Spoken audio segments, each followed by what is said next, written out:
zoals altijd hebben we bij Recepten van Topchefs een sterrenchef te gast.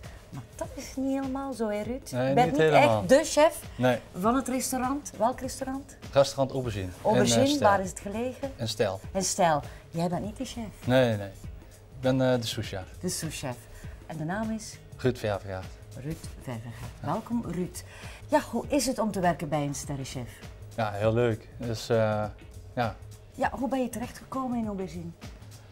door verschillende zaken gewerkt te hebben en op een gegeven moment dan rol je in het vak.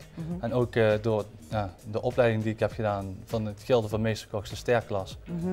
Dus dan is het verplicht om bij een meesterkok te werken. Oké, dus dat Dus, is een specifieke opleiding om jonge chefs op te leiden tot meesterkoks eigenlijk. Ja, in principe wel. Ja, oké. Dat is het uiteindelijke doel. Wat voor restaurant is Aubergine precies?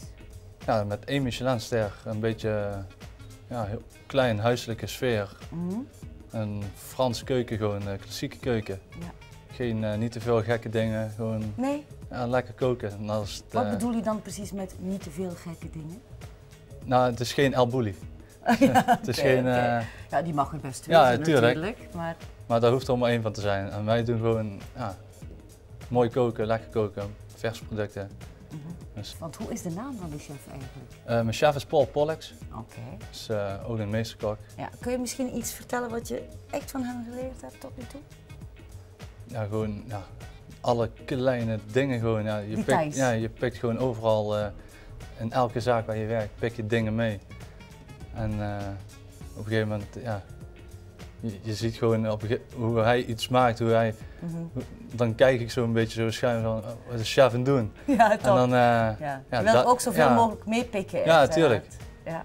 Heb Dus, jij zelf ambitie om eventueel later grote chef te worden? Ja, tuurlijk. Ik denk Wie dat niet, hè? iedereen in het vak toch wel die ambitie heeft. Ja. Maar ja, je moet net het geluk hebben en dat dat ook eruit komt. Maar ja, dus, Dat kan nog komen, ik heb nog een lange weg te gaan. Ja, en aldoende leert men, hè, Ruud. Ja, zo is dat. Goed, maar we gaan niet alleen babbelen vandaag, we gaan ook koken. Hè? Ja, lijkt me een goed We idee. gaan 3 heerlijke gerechten maken, een totaalmenu van Aubergine.